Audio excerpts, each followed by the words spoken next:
Bueno, la enfermedad celíaca es, para ponerlo en términos claros, es una intolerancia permanente al gluten que se da en personas genéticamente predispuestas. Para esa definición, volverla en palabras fáciles, tenemos que decir que intolerancia es algo que al cuerpo le cae mal, que lo interpreta como si fuera un tóxico o un veneno.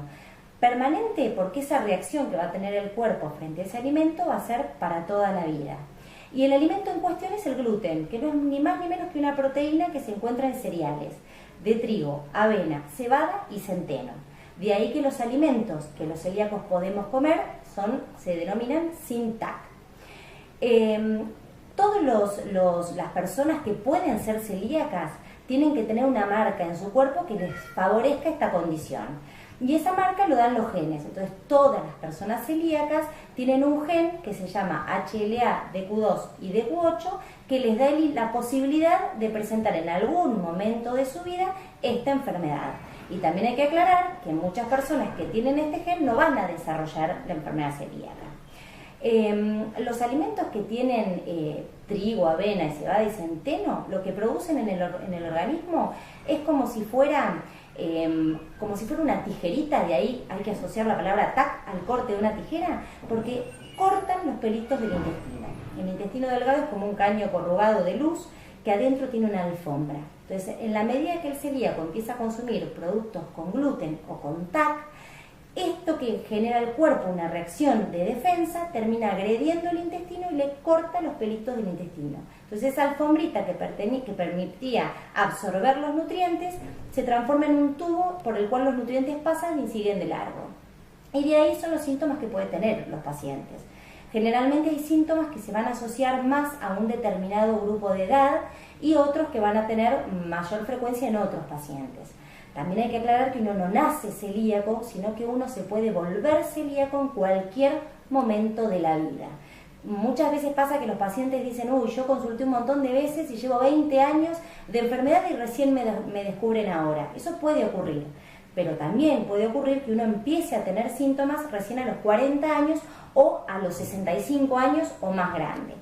Entonces, si la enfermedad se desarrolla muy temprano en la infancia, lo que llamamos primera infancia, calculen para hacer gráficos los chicos que van al jardín, lo más habitual es que hagan un síndrome de malabsorción agudo, es decir, que tengan diarrea, distensión, se les hincha la panza, se desnutren o pierden peso, se quedan en la curva de crecimiento de peso, y esos son los síntomas más importantes.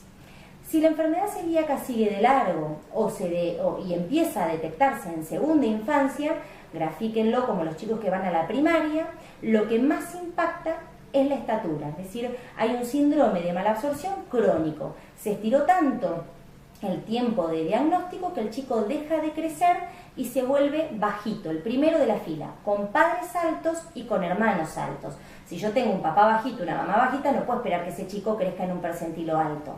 Pero si yo tengo papás altos y este nene no se parece a la talla que tienen los papás, ahí tenemos que pensar que puede haber un síndrome de malabsorción crónico. Yo lo que les explico a los papás es que lo que estuvimos haciendo todos estos años es un bonsái. Un bonsái es un arbolito que la cultura china suele hacer, haciendo que si le cortamos las raíces a ese arbolito, que por ahí, por ejemplo, un tilo que tiene que ser enorme, nos queda un tilo de este tamaño. Entonces al celíaco le pasa eso. Los pelitos del intestino son las raíces de los árboles que si yo los corto por el consumo de gluten o de TAC, se van cortando, ese chico no puede crecer y me queda un bonsái. Entonces, la segunda infancia o el chico de primaria, el síntoma más frecuente es la baja talla. También puede haber signos carenciales. Los chicos que se les cortajean los labios, que se llama queilitis angular, o pelo seco, uñas quebradizas, piel seca, anemia crónica, son otro de los signos que acompañan el síndrome de malabsorción. Si yo ya lo estiro al adolescente, el síntoma que puede tener un adolescente es la pubertad retrasada. Chicas que no menstruan después de los 14, 15 años, con madres que tuvieron su menarca a edad más temprana, los chicos que no aparecen los caracteres sexuales secundarios en los varones y empiezan a tener 14, 15 años, con lo cual esas son las banderas rojas o las alarmas que yo tengo que tener en cuenta.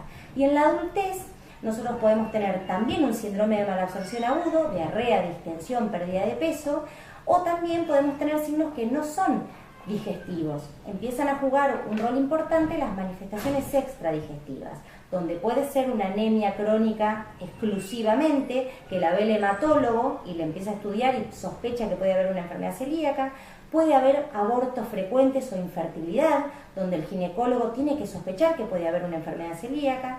Puede haber enfermedades autoinmunes asociadas, artritis, psoriasis, vitiligo, lupus, hepatitis autoinmune, donde el médico que lo esté viendo, el especialista que lo esté viendo, tiene que pensar que puede haber otras autoinmunes asociadas y la celiaquía cumple un rol importante. O sea, de acuerdo a la edad en la que yo esté viendo al paciente, hay síntomas que son más frecuentes que otros, pero siempre a la celiaquía hay que tenerla en cuenta.